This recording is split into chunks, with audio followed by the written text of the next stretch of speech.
उसमें एक चौथी बीच में फोम की लेयर भर दी गई है। ये जो फोम की लेयर है, इसकी वजह से जो अंदर पानी स्टोर किया हुआ है वो बाहर की हीट से आसानी से गर्म नहीं हो रहा है। 10 से 12 डिग्री के 4 लेयर का टैंक बनाया गया है। अब कोई कस्टमर है जिसको लग रहा है कि नहीं यार मेरे टेरेस पे तो छांव की व्यवस्था पूरी है, तो 2 लेयर या 3 लेयर का टैंक लगा सकता है। लेकिन अगर कोई कह रहा है कि नहीं मेरे को तो ऐसा टैंक चाहिए जिसमें आसानी से पानी गर्म नहीं हो, तो उसके लिए 4 लेयर हो गया। लेकिन आप कई ऐसे कस्टमर से भी मिल सकते हैं, जैसे कोई पॉलिटिशियंस है, कोई एमबीबीएस डॉक्टर है। ये 5 लेयर का जो टैंक है, कंपनी ने वेदर शील्ड के नाम से जो लॉन्च किया है पिछले साल, इसका मतलब ये है कि इसके अंदर जो फोम की लेयर है उसकी मोटाई 3 से 4 गुना है 4 लेयर का कंपैरिजन में। अब ये जो टंकी में फोम भरी हुई है, इसकी वजह से जो भी पानी आप स्टोर कर रहे हैं बाहरी वातावरण से 15 से 20 डिग्री तक का अंतर मिल जाता है। लेकिन इसका जो ढक्कन आता है उसमें भी फोम भरी हुई है। अब ढक्कन में फोम रहने से क्या है, जो बाहर की हीट है वो कवर से भी आसानी से नहीं जा सकती है। थोड़ा लग्जरी कस्टमर के लिए आइटम है, तो कंपनी ने इसमें ढक्कन में भी फोम दे दी है। अब लेकिन कई जगहों पे लोग टंकियां तो लगा रहे हैं, लेकिन अगर उन्हें टेरेस पे कहीं ऊंचाई पे टंकी लगानी है और टेरेस पे मुमकी नहीं बनी है सीढ़ियों के ऊपर, टंकियों के को डायरेक्ट किसी पत्ती वाले फ्रेम में रखेंगे और पानी इसके ऊपर वजन पड़ेगा, तो दो जो पत्तियों के बीच में गैप है उसके वजन से वो टंकी डैमेज हो जाएगी। इसलिए हमेशा प्लम्बर को किसी भी मार्केट में कहीं पर भी वाटर टैंक लगाने हैं तो हमेशा पत्ती वाले फ्रेम बेस से हट के लगाना चाहिए। ऊपर ये बेस प्लेट रख दीजिए, उसके ऊपर वाटर टैंक रख दीजिए, तो नीचे जो वजन पड़ता है टंकियों पे का आपके पत्ती वाले फ्रेम बेस पे, तो वो डैमेज भी नहीं हो रही है। लेकिन इसका यूज आजकल लोग मार्केट में कर रहे हैं डायरेक्ट टेरेस पे, जहां मार्बल लग रहा है, जहां टेरेस पे टाइल लगता है, वहां अगर आप देखेंगे तो वहां नीचे बेस बनाने की उन्हें आवश्यकता नहीं पड़ती है। 4 इंची 6 इंची की बेस की आवश्यकता ही नहीं है। डायरेक्ट आप देखेंगे पत्ती वाला फ्रेम बेस ना लगा के, ना तो किसी आप सीमेंट का बेस बना के डायरेक्ट एक बेस लगा दिया। प्लम्बिंग की है उन्हें ब्रांडेड ही यूज करना चाहिए, क्योंकि वो एक गवर्नमेंट के स्टैंडर्ड को फुलफिल करते हैं। कई बार हम क्या करते हैं, टंकियां वो सस्ते के चक्कर में देख लिए मार्केट में कस्टमर ने, तो उसको ये समझ में आना चाहिए कि ये जो प्लास्टिक इसमें इस्तेमाल किया गया है ये किसी भी तरह का स्क्रैप मटेरियल हो सकता है, अगर वो किसी भी तरह से कहीं पर उस कॉस्ट में भी नहीं बैठ रहा है जिस कॉस्ट में रॉ मटेरियल आ रहा है। इसलिए हमेशा याद रखना चाहिए कि एक ब्रांडेड टाइप की कंपनी का मटेरियल होना चाहिए, जिसमें पानी भरे तो बाहर की हीट से प्लास्टिक गर्म भी हो तो भी पानी में किसी भी तरह का प्लास्टिक रिसे नहीं। अब मार्केट में अगर आप 5 लीटर की टंकी ले रहे हैं तो उसमें कंपनी एक नई चीज और करके दे रही है, एक कॉम्प्लीमेंट्री सेंसर और पैनल साथ में लगा के दे रही है। अगर 5 लीटर की टंकी ले रहे हैं तो उसमें एक सेंसर और पैनल लगा हुआ आता है। सेंसर क्या करता है, ये बता देता है कि आपके टंकी में पानी का लेवल कितना है, हाई है, मीडियम है या लो है। दूसरा इस पैनल का एक काम है कि अगर किसी ने सिंगल फेज मोटर लगा रखी है और उसके 2 तारों को इस पैनल में जो आगे जोड़ दिया है, मोटर ऑन करेंगे, पानी टंकी में जा रहा होगा, तो टंकी जब भर जाएगी और ऊपर वाले सेंसर को पानी टच करेगा तो पैनल मोटर को बंद कर देगा ऑटोमेटिकली। तो ये ऑटो कट का भी और लेवल इंडिकेटर का जो है थोड़ा सा अपग्रेड करना चाहिए। 1.25 सवा 1.5 इंची तक के होल्स आते हैं, ड्रिल मशीन में लगा के टंकी में सुराख करना चाहिए ताकि टंकियां खराब नहीं हो। नहीं तो कई जगहों पे अगर हम एक्सपर्ट नहीं है, रॉड गर्म करके टंकी में सुराख किया तो एक्स्ट्रा सुराख भी हो गया, तो वो सारा वहाँ रबर गैस्केट प्रॉपर नहीं बैठती है।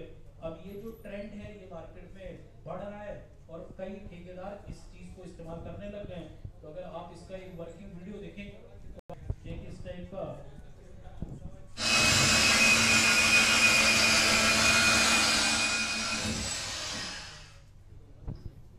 अभी मार्केट में आज की डेट में अंडरग्राउंड टंकी भी चल रही है।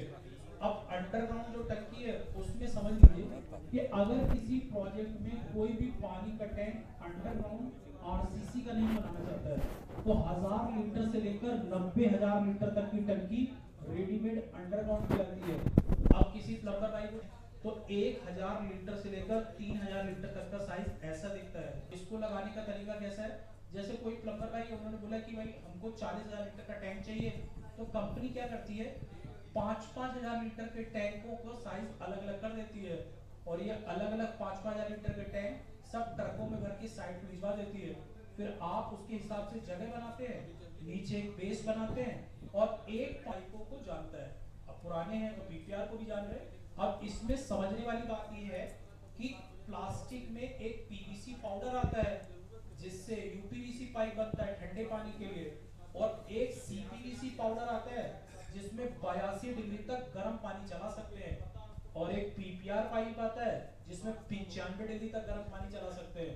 लेकिन अब खास बात बस इसकी ये है कि इसके जोड़ को लगाने के लिए सॉल्वेंट की आवश्यकता नहीं पड़ती है। मशीन में पाइप और फिटिंग को गर्म किया जाता है, जोड़ दिया जाता है, तो फिर दोनों ही गर्म ठंडे पानी के लिए सीपीवीसी और पीपीआर। तो फिर दोनों में अंतर क्या है?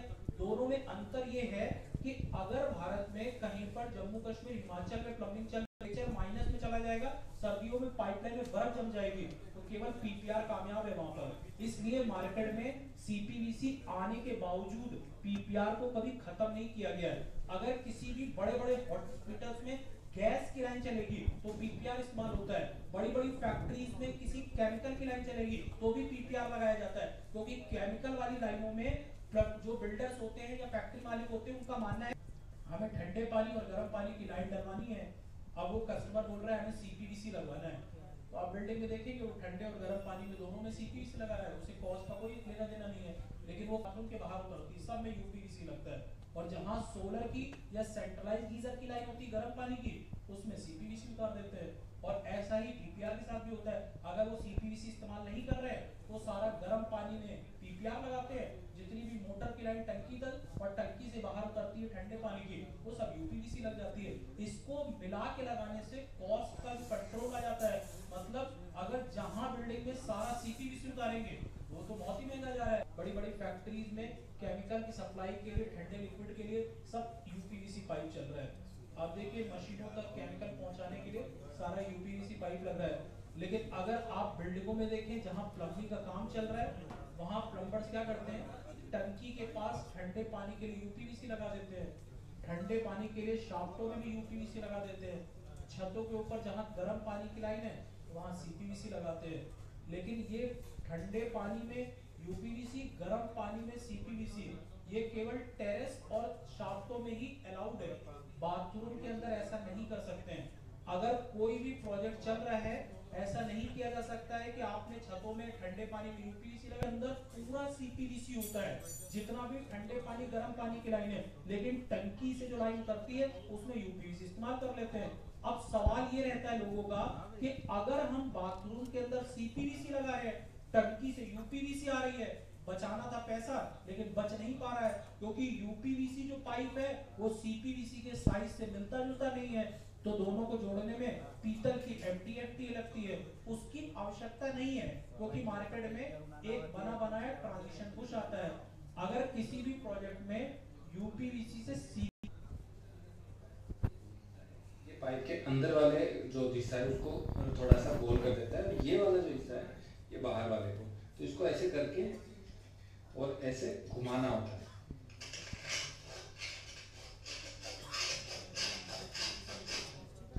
बाहर वाला हिस्सा गोल हो गया और इसको अंदर वाले में,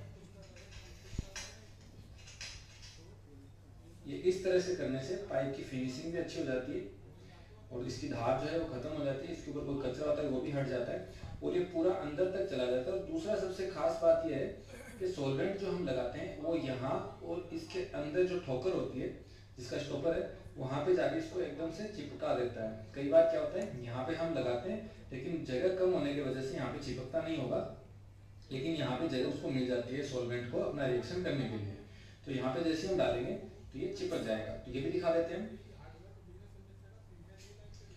सोलवेंट जब भी आप लगाएं ना कम लगाएं और ना ही ज़्यादा लगाएं। सोलवेंट लगाने का सिर्फ तरीका इतना है कि इसके चारों तरफ सोलवेंट लगा के और इसको 1-2 सेकंड के लिए आप छोड़ दें, ताकि क्या है कि इसका जो सोलवेंट का रिएक्शन है वो सीपीवीसी केमिकल के साथ में अच्छे से हो जाए। और यहाँ पे जो टी है इस टी में भी आप ये लगा लें। मैं आपको पहले दीवार के बाद भी बता रहा हूँ, क्योंकि पहले मैं इसको लगाऊंगा ताकि आपको समझ में आ जाए, दीवार में हम बाद में लगाएंगे। तो हमें ये हिस्सा ऊपर रखना था और ये दोनों आमने सामने रखने, तो इस लाइन के बराबर ये वाला निशान रखना है हमेशा और इसको 2 बार ऐसे लेफ्ट और राइट घुमा करके। होटल हॉस्पिटल बन रहा है और वहाँ कस्टमर बोलता है कि प्लम्बर भाई प्लम्बिंग का जब बाथरूम में काम खत्म हो जाए तो हमें लीकेज की टेस्टिंग करके दिखा देना ताकि हम टाइल लगाना शुरू करें। तो जो बाथरूम के अंदर टेस्टिंग का तरीका है वो ऐसा है कि टंकी से जो लाइन आ रही है और बाथरूम के अंदर जो लाइन डली हुई है, बाथरूम की लाइन को टंकी की लाइन से भी जोड़ना नहीं है, बाथरूम की लाइन को बाहर ले जाके उसको एंड कैप कर देना है और जितने भी पानी के पॉइंट बने हैं बाथरूम में उसमें चूड़ी वाले प्लग को टाइट कर देना है। फिर एक पॉइंट खोल के उसमें हैक्स निप्पल लगा के कनेक्शन पाइप लगाना है और हाइड्रोलिक मशीन लगानी है। हाइड्रोलिक मशीन में पानी भरना है और बाथरूम के अंदर जो पानी का प्रेशर है वो 6 केजी तक ले जाके 4 घंटे तक रोक के देख लीजिए।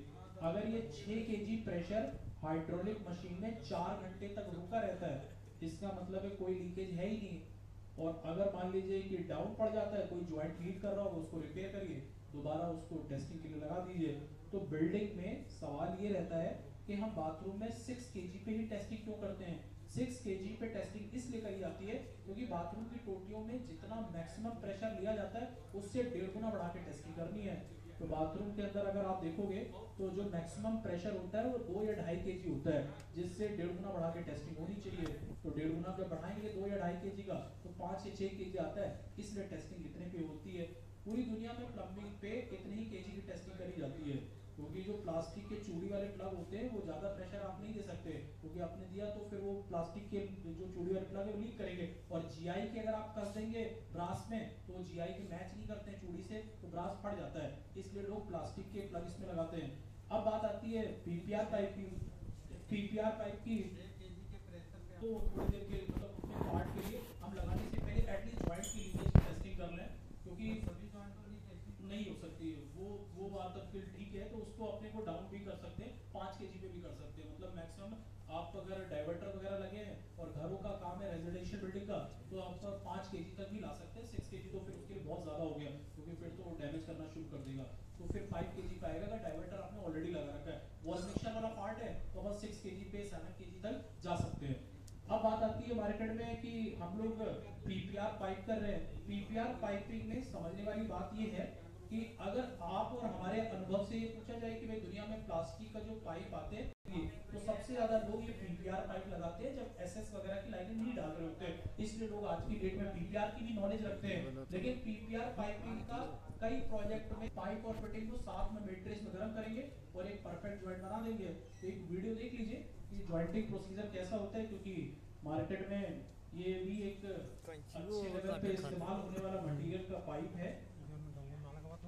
इस तरह की एक मशीन रहती है, 260 डिग्री पे ये मशीन गर्म होती है, उसके बाद भी पाइप फिटिंग को थोड़ा सा मेल्ट करके ज्वाइंट बना दिया जाता है। अब ये जो तरीका है ये तो प्रॉपर है, इसके रिप्लेसमेंट तरफ जाएगा तो इसमें प्लेट खुल गया, बाहर के चैम्बर में चला गया, लेकिन जैसे ही अंदर से गंदा पानी बाहर से गंदा पानी आया तो प्लेट जैसे ही बंद हुई तो बाहर का पानी अंदर रिवर्स वापस नहीं आ पाएगा। तो ये ज्यादातर उन जगहों पे काम करता है जहां पर हमारी सीवर लाइन का लेवल बहुत डाउन है लेकिन बाहर का सीवर लाइन का जो चैम्बर है वो थोड़ा सा ऊपर है, उन केसों में काम करता है।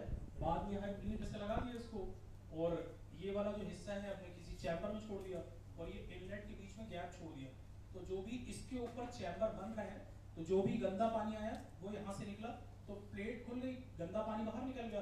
लेकिन ये आपका हमेशा और हमेशा बंद रहेगा जब भी गंदा पानी नहीं आ रहा होगा, तो सांप चूहे वगैरह अंदर नहीं एंटर कर सकते। ये हैंडल बेसिकली इसलिए दिया है कि अगर हमें पानी के फ्लो रेट को फिर भी कम करना है, जैसे कई बार बरसात की लाइनों में लोग लगाते हैं तो उनका मानना है कि हमें पानी की स्पीड को थोड़ा सा कंट्रोल करके रखना है ताकि अगर कहीं बाहर चैम्बर बने हुए तो उसमें से बाहर पानी निकलना शुरू ना हो, तो ये हैंडल के आपको लॉक भी कर सकते हैं, ये थोड़ा सा पानी के फ्लो रेट को और कम कर सकता है, ये कंट्रोल करने के लिए बनाया गया है। ये फुल लॉक नहीं करेगा बट ये पानी के फ्लो रेट को और कंट्रोल कर देगा, उसके लिए बनाया हुआ है। ये 4 इंची में भी कंपनी ने बनाया है, ये 8 इंची में भी आता है, 6 इंची में भी आता है। ये बड़े बड़े प्रोजेक्ट में बेसमेंट की लाइनों में भी लग जाता है। आपने सुना होगा कि बेसमेंट